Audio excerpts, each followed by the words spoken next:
Hello students. तो topic है national income and related aggregates.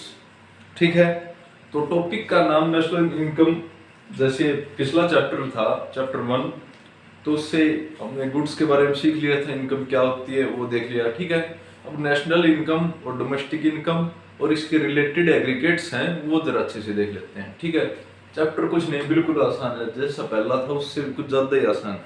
ठीक है, ये इंपॉर्टेंट है, इसमें न्यूमेरिकल वगैरह बनाने सीखते हैं। तो ये चैप्टर 2 पार्ट्स में आएगा। फर्स्ट में नेशनल इनकम, डोमेस्टिक इनकम अच्छे से क्या होती है, कौन कौन नॉर्मल रेजिडेंट्स हैं, ठीक है, कौन कौन से सोर्स से नेशनल इनकम कैलकुलेट होती है, ये सब आ जाएंगे फर्स्ट पार्ट में। और न्यूमेरिकल्स वगैरह मैंने देखा है, न्यूमेरिकल्स बच्चे रट लेते हैं, रटना नहीं है, कुछ भी रटना तो है ही नहीं। ठीक है, प्रॉपरली समझाया जाएगा कैसे न्यूमेरिकल्स बनते हैं, कैसे क्या होता है, सब कुछ दिमाग पे जरा सा भी लोड लेने की जरूरत नहीं है। ठीक है, और पूछने में दोबारा कोई शर्म भी नहीं है कि जैसे पहले होता पूछते हैं शर्म आने लगती, किस बात की शर्म है। ठीक है,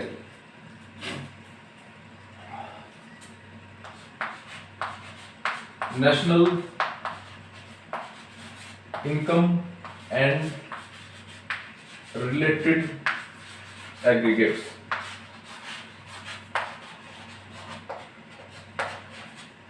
ठीक है, सॉरी, पहले देख लेते हैं नेशनल इनकम होती क्या है। National income, national income, national income, national income जोड़ है फैक्टर इनकम का। ठीक है, it is the sum of factor income to sum of factor income. ठीक है, अब आपके मन में आ रहा होगा, ठीक है, फैक्टर इनकम का सम नेशनल इनकम, तो नेशनल इनकम होता क्या है वो देख लेते हैं। Sorry, national income factor income का सम है, तो फैक्टर इनकम होता क्या है वो देख लेते हैं, कहां से आता है फैक्टर इनकम। ठीक है, फैक्टर इनकम, फैक्टर ये शॉर्ट फॉर्म है, आपको एग्जाम में नहीं लिखना है, ये आपको बस समझाने के लिए शॉर्ट में लिख दिया फैक्टर इनकम। ठीक है, फैक्टर इनकम 4-5 चीजों से मिलकर बनी। कंपनसेशन ऑफ एम्प्लॉइज, COE लिख देते हैं इसको शॉर्ट में, ये तो एग्जाम में लिख सकते हो COE। रेंट, रॉयल्टी, प्रॉफिट और इंटरेस्ट। फैक्ट्री इनकम इन 5 चीजों से मिलकर बनी है। क्या क्या? Rent, royalty, profit, interest, compensation of employees. ठीक है, 5 चीजें होगी, अच्छे से दोबारा याद कर लो एक बार, सोच लो मन में। Rent, royalty, profit, interest, compensation of employees. ठीक है, हो गई। अब कंपनसेशन ऑफ एम्प्लॉइज होता क्या है? रेंट का तो पता ही होगा, जिस रेंट जैसे हम कोई रूम वगैरह रेंट पर लेते हैं, रूम वगैरह रेंट पर देते हैं, कोई कार रेंट पर मिलती है, ये वही रेंट है। ठीक है, ये समझाने के लिए इसकी कोई डेफिनेशन नहीं पूछी जाएगी कभी। रेंट, इसको एक साइड में पहले ये समझा लेते हैं। रॉयल्टी, रॉयल्टी क्या होती है? रॉयल्टी जैसे कोई एक फिक्स कंपनी है जिसका ब्रांड है, जैसे रेमंड है, जैसे रियलमी वगैरह है, चाइनीज कंपनी। अब ये प्रोडक्ट तो कहीं कहीं से बन कर आ रहे हैं, उस पर जो स्टैंप लग रही है उस प्रॉपर नेम की, प्रॉपर ब्रांड की, उसे कहते हैं रॉयल्टी। अब जो चीज बन रही है उसका कट होता है, जैसे उस ब्रांड का नाम लगता है ना, तो उसकी एक शेयर जाता है, प्रॉफिट में से एक शेयर जाता है उस कंपनी को, क्योंकि उसका नाम यूज हो रहा है, उसे कहते हैं रॉयल्टी। ठीक है, प्रॉफिट, किसी भी चीज पर प्रॉफिट। इंटरेस्ट, ठीक है, इंटरेस्ट जैसे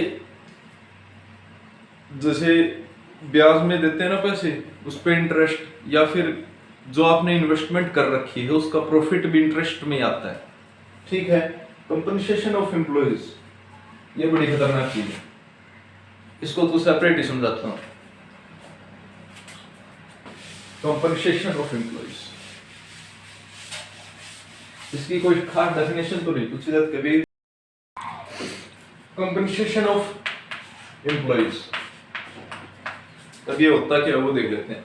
कंपनसेशन ऑफ एम्प्लॉइज, इसमें एक और एग्जेप्शन है। कंपनसेशन ऑफ एम्प्लॉइज तभी इंक्लूड होगा अगर आप किसी कंपनी में एम्प्लॉय हो, ऐसे नहीं कि गवर्नमेंट स्कीम चल रही है तो उसमें कंपनसेशन ऑफ एम्प्लॉइज। आप जैसे प्राइवेट सेक्टर में हो तो प्राइवेट सेक्टर में, अगर पब्लिक सेक्टर में हो तो पब्लिक सेक्टर में, ऐसे नहीं कि आप एज ए नॉर्मल सिटीजन हो और आपको कंपनसेशन ऑफ एम्प्लॉइज मिल रहा है। ठीक है, नॉर्मल सिटीजन के लिए नॉट अलाउड, और जो सर्विस में है उनके लिए कंपनसेशन ऑफ एम्प्लॉइज। एम्प्लॉइज से ही, अगर एम्प्लॉय कब होगा, समझ रहे हो ना, अगर कहीं पर वो प्लेस्ड है, वो कहीं पर जॉब करने लग रहा है, उसी को तो एम्प्लॉय कहेंगे। ठीक है। कंपनसेशन ऑफ एम्प्लॉइज होता क्या है, अगर किसी को फ्री मेडिकल सर्विस मिल रही हो, free medical service, facility service की बात है। ठीक है, फ्री मेडिकल सर्विस, फ्री रहने की वगैरह, फ्री हाउसेज, या फिर स्किल डेवलपमेंट के लिए उसको पढ़ाया जा रहा हो। स्किल डेवलपमेंट जैसे कहीं पर हो, आप जैसे सेल्स में हो या फिर कहीं ऐसी जगह पर हो जहाँ पर आपको जॉब लगने के बाद भी समझाया जाए, पढ़ाया जाए, उस कंपनी के बारे में अच्छे से डिटेल वर्क करवाया जाए, तो उसको स्किल डेवलपमेंट भी कंपनसेशन ऑफ एम्प्लॉइज में ही आएगा। आप उसको कल कहीं और भी तो यूज कर सकते हो। ठीक है, तो ये है कंपनसेशन ऑफ एम्प्लॉइज। ठीक है। अब जो नेशनल इनकम है उसमें फैक्टर इनकम इंक्लूड है। ठीक है, फैक्टर इनकम इंक्लूड है। अब नेशनल इनकम है और डोमेस्टिक इनकम है, उसमें फर्क क्या है? नेशनल इनकम और डोमेस्टिक इनकम में फर्क क्या है?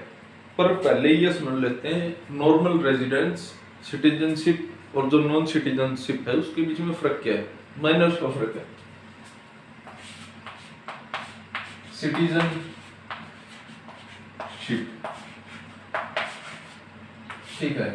अब नॉर्मल रेजिडेंस, जो नॉर्मल सिटीजन है और जो सिटीजन नहीं है इंडिया का, जिसके पास पीआर नहीं है इंडिया की, तो वो उनमें गैप क्या है, फर्क क्या है, वो पढ़ लेते हैं पहले। ठीक है, पहले देख लेते हैं नॉर्मल सिटीजन।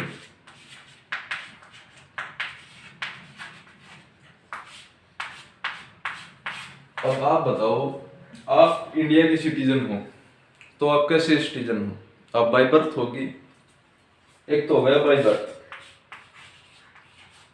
कि आपने यहाँ पर जन्म लिया है तो आप यहाँ पर हो। चलो एक थोड़ा सा इंटरेस्टिंग सा क्वेश्चन है, जैसे किसी का जन्म जैसे चाइना में हुआ तो चाइना का सिटीजन हो गया, ऑटोमेटिकली हो गया। अब अगर किसी का जन्म प्लेन में हो जाए, उड़ते हुए प्लेन में हो जाए, तो वो कहाँ का सिटीजन होगा बताओ?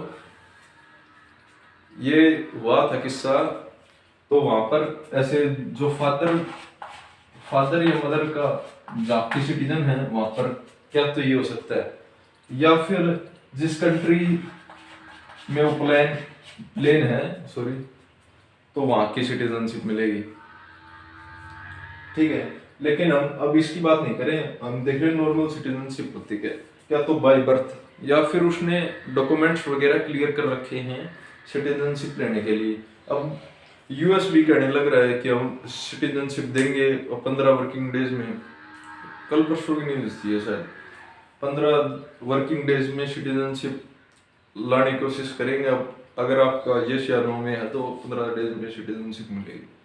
वहाँ पर पॉपुलेशन वगैरह की प्रॉब्लम आ रही है, क्या तो हो सकता है बाय बर्थ, या फिर डॉक्यूमेंट क्लियर है, डॉक्यूमेंट क्लियर है। ठीक है। नॉर्मल सिटीजनशिप तभी मिलेगी या तो बाय बर्थ है या उसके डॉक्यूमेंट क्लियर है, ठीक है। अब देख लेते हैं डोमेस्टिक इनकम और नेशनल इनकम में फर्क क्या है, ठीक है। जैसे अक्षय कुमार है, सारे जानते होंगे, फिर की है बाबू भैया, जानते होंगे। अक्षय कुमार की सिटीजनशिप इंडिया की नहीं है, इंडिया की सिटीजनशिप नहीं है उनके पास, कनाडा की सिटीजनशिप है। आपको पता हो, शायद नहीं भी पता हो, कनाडा की सिटीजनशिप है उनके पास, फिर भी वो इंडिया में रह रहे हैं। वैसे हमारी जो सिटीजनशिप है वो डुअल नहीं है।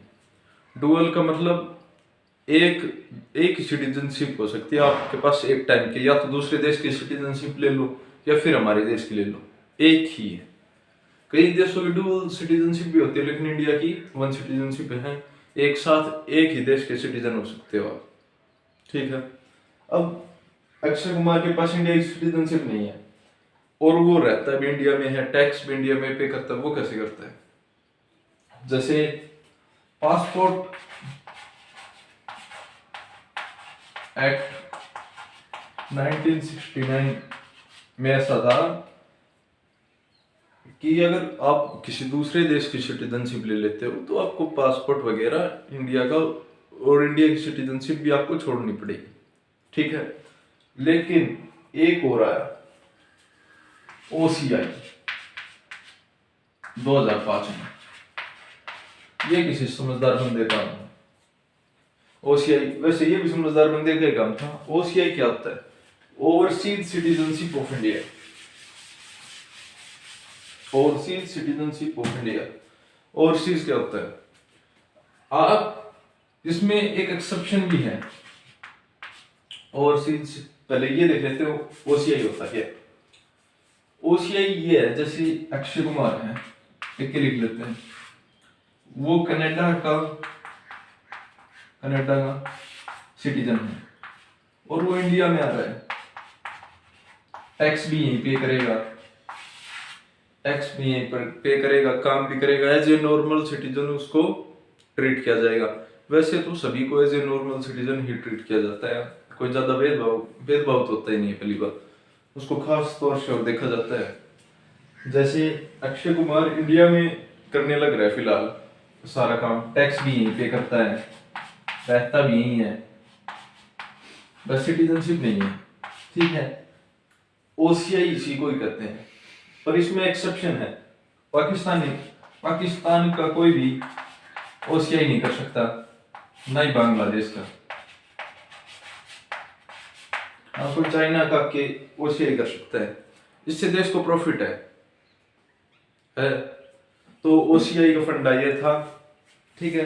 अब डोमेस्टिक इनकम और नेशनल इनकम क्या होती है, फर्क देखते हैं। सिटीजनशिप अच्छे से समझ में आ गया, वो OCI क्या होता है ये पता चल गया, ठीक है। और नेशनल इनकम और डोमेस्टिक इनकम और देख लेते हैं, नेशनल इनकम और देख लेते हैं। डोमेस्टिक इनकम और नेशनल इनकम,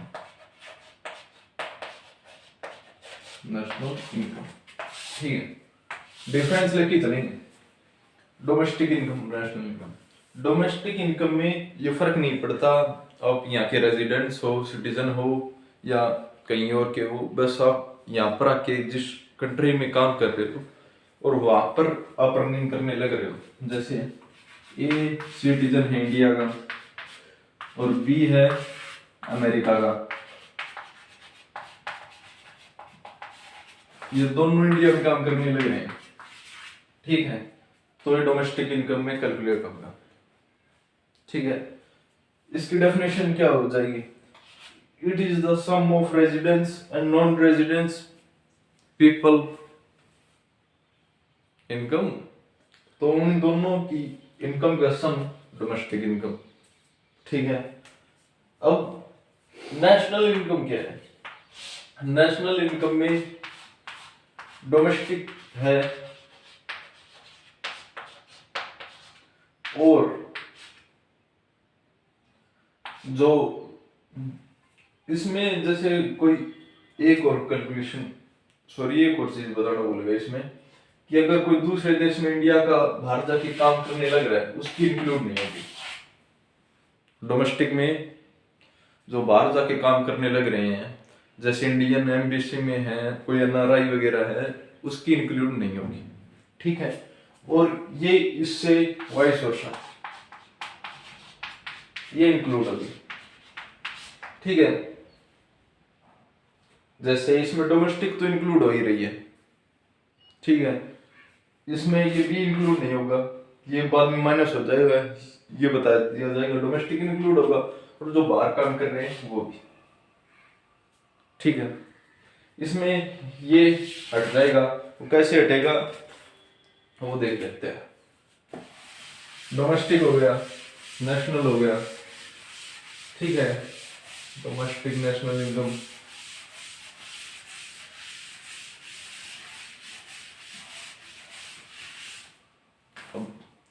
नेशनल इनकम का फॉर्मूला क्या होता है? NNPFC। एग्रीगेट्स की बात की थी, national income and related aggregates, तो उसमें क्या था, एग्रीगेट सेट होते हैं। अब क्या सेट होते हैं वो भी देख लेते हैं। नेशनल, ठीक है, नेट नेशनल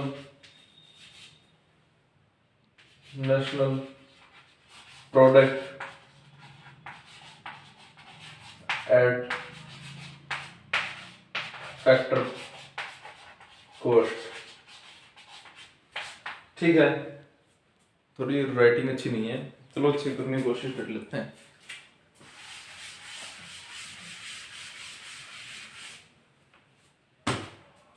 अब देखो 8 एग्रीगेट्स कैसे हैं, पहले first place, second place, third place, fourth, fifth, ये हमेशा छोटे लिखे जाएंगे।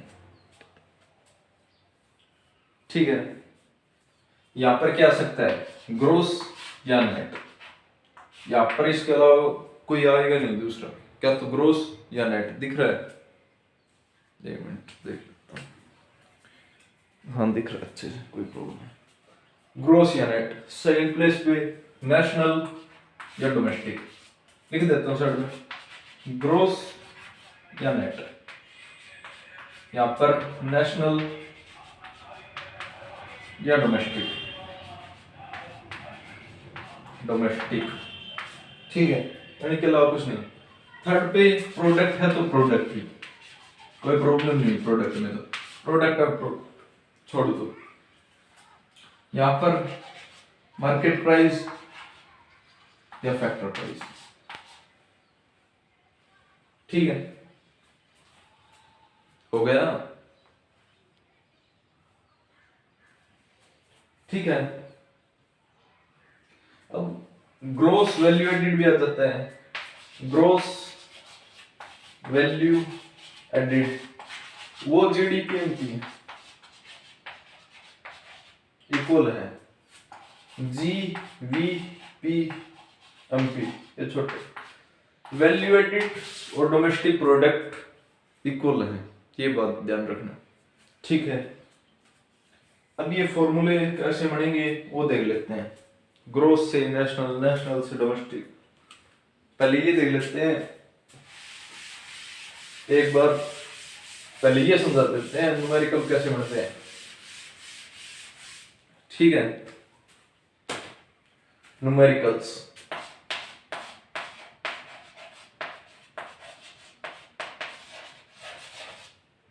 न्यूमेरिकल्स कैसे होते हैं, पहले मनाने देख लेते हैं कैसे मनाते हैं, ये ज्यादा इंपॉर्टेंट है, ठीक है। फर्स्ट पोजीशन पे ग्रोस या नेट, यहां पर national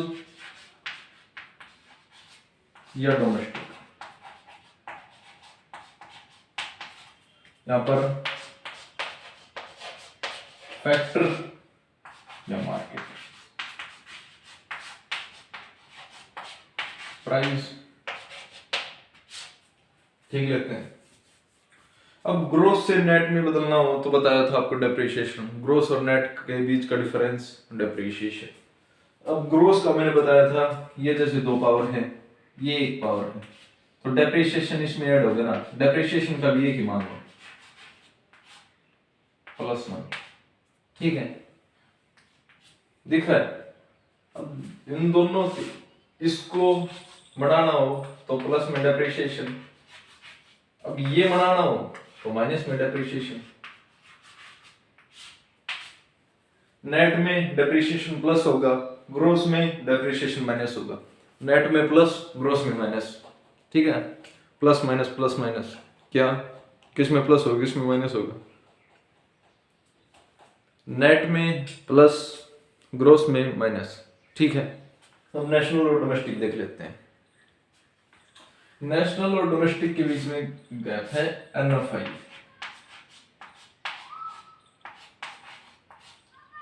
net factor income to minus from, ठीक है। अब डोमेस्टिक में प्लस करेंगे NFI, नेशनल बन जाएगा, नेशनल में माइनस करेंगे डोमेस्टिक बन जाएगा, ठीक है, समझ में आ गया। फैक्टर और मार्केट प्राइस, इसमें NIT हुई इसमें NIT क्या होता है, NIT सर सब्सिडी और टैक्स, टैक्स माइनस सब्सिडी करते हैं तो NIT बनता है जाके, ठीक है। Net indirect tax full form है इसकी, नेट इनडायरेक्ट टैक्स। NIT की फुल फॉर्म क्या है, क्या फॉर्मूला है इसका, इसका क्या फॉर्मूला है, डेप्रिसिएशन से नेट और नेट से डेप्रिसिएशन कैसे बनता है पता चला, सोच लो दिमाग में अच्छे से, ठीक है। फैक्टर इनकम, मार्केट प्राइस, ठीक है। NIT मार्केट बड़ा है, इसकी पावर 2 है, बता दिया, इसकी पावर 2 है। अब ये बनाना है फैक्टर, तो इसमें से माइनस ही तो करेंगे ये, और ये बनाना है तो इन दोनों को जोड़ देंगे, समझ में आ रहा है। एक बार वैसे देख, कोई प्रॉब्लम अच्छे समझ में आ जाएगा, कोई ही प्रॉब्लम नहीं है।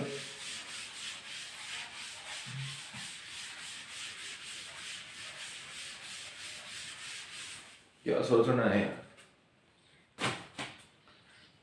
बिल्कुल आसानी से चौक बदल लेता हूँ, बिल्कुल आसानी से समझ में आ जाएगा, प्रॉब्लम नाम की चीज ही नहीं है। क्या प्रॉब्लम, पहले ग्रोस और नेट, इन दोनों के बीच में डिफरेंस क्या है, एक डेप्रिसिएशन का है, बिल्कुल है, क्या प्रॉब्लम, डेप्रिसिएशन का। अब नेट में जोड़ते हैं डेप्रिसिएशन तो बनता है ग्रोस, बनता है, जैसे इसकी पावर 1 है और ये पावर 2, अब इसको बनाने के लिए इसको ऐड तो करना पड़ेगा, जोड़ दो सर, ये बन जाएगा, कोई चक्कर नहीं। अब इसकी पावर 2 है, इसकी पावर 1 है, अब हमें 1 बनाना है इसको, तो ये नेगेटिव हो जाएगा, नेट बनेगा, कोई प्रॉब्लम, नो प्रॉब्लम। ऐसे ही नेशनल और डोमेस्टिक है, इसमें NFI है, तो कौन सा ऐड होगा और कौन सा माइनस, ये बताओ, सोच लो। ये माइनस, ये प्लस, ये माइनस होगा, ठीक है। इसकी पावर 1 है, इसकी 2 और इसकी है 1।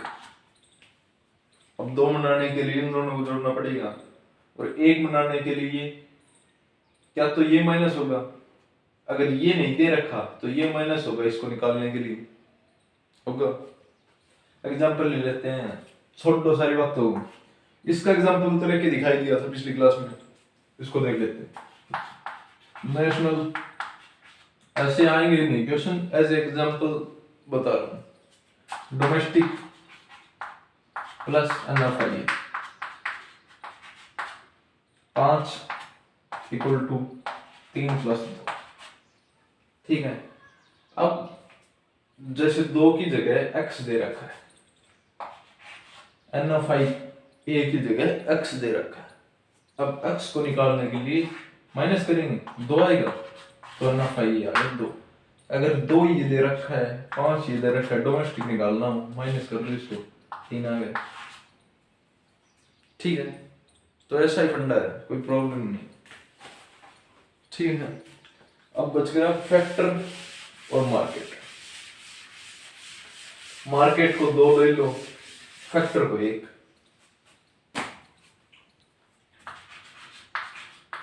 मार्केट और फैक्टर, मार्केट 2, फैक्टर 1। ठीक है, NIT net indirect tax, tax minus subsidy. अलग अलग भी दे रखे हो तो क्या फर्क पड़ता है, क्या तो सीधा मिल जाता है, या फिर टैक्स अलग दे रखा होता है, सब्सिडी अलग दे रखी होती है, क्या प्रॉब्लम, सीधा सोल्व करेंगे।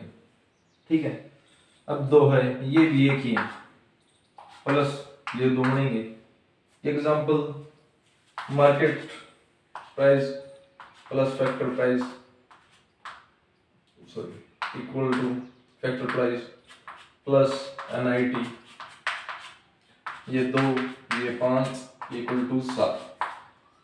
एग्जाम्पल ये है, जैसे अब फैक्टर प्राइस दे नहीं रखा, इसको मान लो x, 5 इसमें से माइनस करेंगे तो 2 आएगा, तो फैक्टर कॉस्ट आ गई 2। ऐसे दे नहीं रखे हो तो ये निकाले जा सकते हैं आपस में। ठीक है, तो न्यूमेरिकल्स कराएंगे कल, नेक्स्ट क्लास में जरूर आना। तब के लिए बाय, और पीछे का रिवाइज कर लेना, कोई प्रॉब्लम नहीं है। इकोनॉमिक्स तो जैसे रोज 30 मिनट पढ़ेंगे, कोई प्रॉब्लम नहीं होगी। अगर होती भी है तो कमेंट बॉक्स में डाल देना, मैं जरूर विद इन 24 आवर आपको रिप्लाई करने की कोशिश करूंगा। थैंक यू, तो मिलते हैं नेक्स्ट क्लास में, बाय।